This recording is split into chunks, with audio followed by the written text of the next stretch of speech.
Hi guys! Welcome back to another video and welcome back to another Table Talk with me! Yeah, we're so sorry if ang tagal bago kami nakapag-upload ng Table Talk, pero I think it's time that we answer some of your questions. But before that, guys, please don't forget to Like, subscribe, then hit the bell button. 1, 2, 3. Chung chung! Ayun, para lagi kayong notified whenever we Yes. post videos like this one. And of course, hindi kompleto ang ating Table Talk with Me episode, love, kung walang mga Shoutouts! Yay! Super excited ko. Dapat yung ulit yung kami. sound effect. Yay! Okay, shoutout. Okay. Sinong ano natin? Una. Sige, so the first one we have Okay. Louie Borbe! Yes! Shoutout sa iyo, Louie. Hi, Louie! And si Louie, inaabangan niya talaga itong Oo, shoutout niya. nakikita ko nga lagi yung comment mo, Louie. So, thank you for following us and shoutout sa iyo. Okay? For the next one, And next one, we want to shout out si Jack Abelino, no? From our YouTube account. I think nagko-comment din siya, Yes. nagko-follow. So, hi Jack! Shout out sa'yo. Hopefully, okay ka lang and you are doing well and healthy and strong. yes, Wow. may pa-advise pa si Sir, mga Okay. sis. Okay, and last, love, go ahead. And ang last ay si Nell and Chart. Yay! Okay, so Shout shout out sa inyo ulit, Nell and Chart. And si Chart, nagko-comment rin talaga siya lagi sa atin. So, Yes. thank you for the support, lovebirds. So, anong pag-uusapan natin ngayon? Gusto ko yung usap na madamdamin, yung malalim. Ano ba ang pag-uusapan natin ngayon? Ang ating question for today ay galing kay Charlene Kalanok. So, i-shoutout mo na rin Okay, siya, so love. Charlene Kalanok, shout out sa'yo. And gawin ko lang yung serious note ko. Hopefully, you are doing well and you are healthy and strong and your family is okay during this pandemic. Parang ano, no? Pang Miss Universe. Oo. Okay, anyway. Alright, so ito yung question niya. Hi, Ate F and Kuya Mark. I have a question. What's your insecurities and how do you deal with it? And what do you do when other people don't like you? Okay, so ito nga, mabigat nga yung Oo, tanong, no? gusto mo na mabigat ang question? Meron pala Oo, kasing mabigat tanong na na ano eh, what is your insecurity? Okay? Yes. So, sinong simula? Ikaw. Ako. Anong insecurity? Sorry. Well, actually, to be honest, no, and some of you might have heard it already if you've been following us. No? Kala mo naman na tagal namin na sa YouTube, no? Ano naman dami natin followers. Okay. De, pero kasi nga, before the pandemic, I usually preach in our church and in our singles ministry. But to be honest, I'm not really that confident about my skill or the way that I preach. And I think alam naman ni Ef to na minsan kahit sabihin niya sa akin na I did a good job, parang feeling ko kulang pa rin. Meron akong maling grammar, or meron akong nasabi na hindi ko nasabi. May mga times na biglang di sila tumawa sa joke ko. Bakit ganun, di ba? May mga times ako lang yung tumatawa. Oo, siya yung tumatawa. So, I think yun yung isang insecurity ko. Even though some people would say that, you know, it was, they were blessed, they learned a lot, pero, ewan ko parang feeling ko minsan yung nga, it's never enough. So, how do you deal with it? Hindi ko muna. Okay, Parang, Ayaw niyang mag-isa. Okay, sige. Before we proceed to the next few questions. Ako, my insecurities, I have a lot. I have a lot of insecurities like physical or even like social. But I guess what I'll be sharing in this video is whenever I feel like people won't like me or whenever I feel like people won't agree with what I say. So sometimes talaga I'm scared to really not argue but like engage in a conversation na yung alam niyo yung conversation na may balikan kayo ng point of view. pero hindi naman kayo nag-aaway. Hindi naman kayo nag-aaway, Oo. but you're just sharing your thoughts. So sometimes I would just keep quiet and I would just not talk. That's why ito talagang YouTube channel namin, guys. It's really stepping out of our comfort zone ni Mark. I mean, my close friends know that I'm very extrovert. I love talking, ganyan. But whenever I would speak in front of many people, more so people we don't know, I mean, you know, posting a YouTube video is really opening up yourself to a world of criticism, di ba? Yun yung biggest insecurity ko. Not biggest, but one of the main insecurities that I have.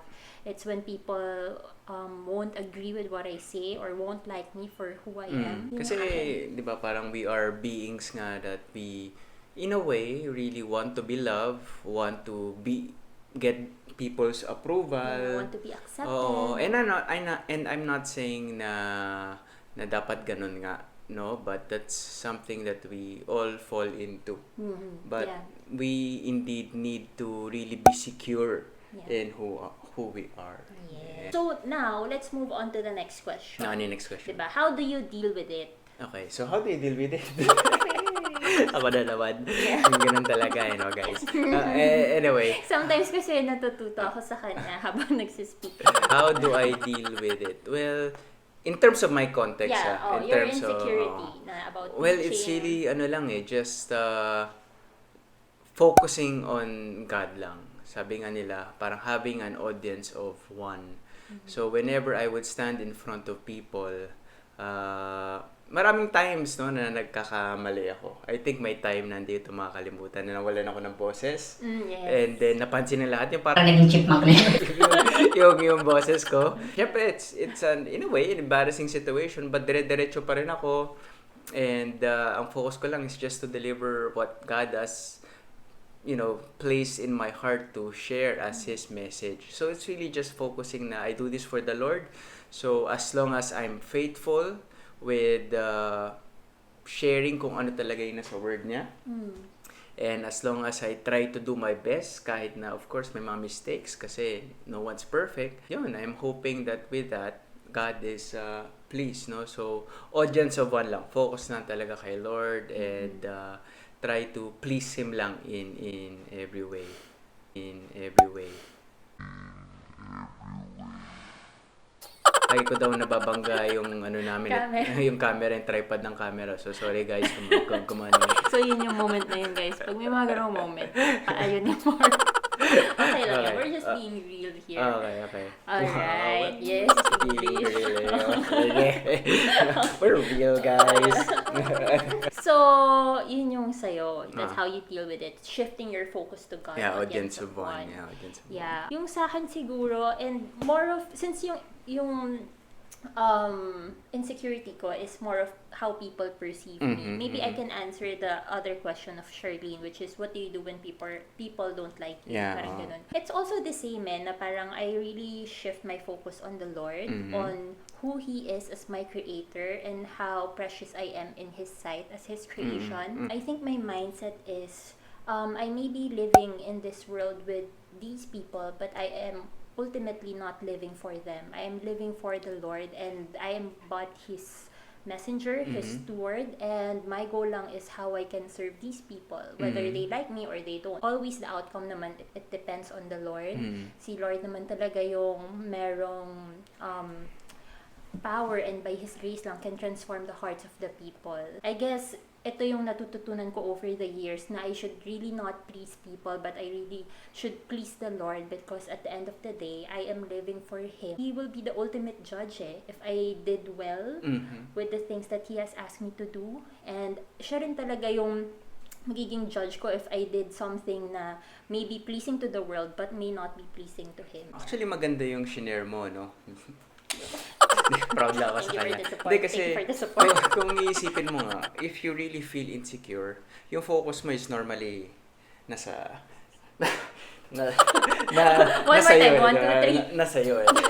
But as followers of Jesus Christ, di ba, we are called to consider the interests of others.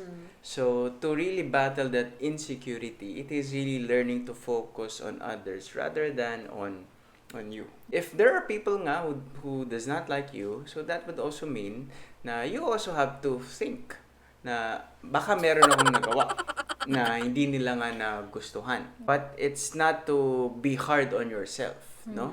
I really remember yung sabi ni Pastor Peter. So, Shoutout. Sige na. Shoutout Shoutout naman po. sa'yo, Pastor Pete's. No? Shoutout po, Pastor Pastor Peter. Peter. Although we know hindi mo ito mapapanood. Si Marco po to.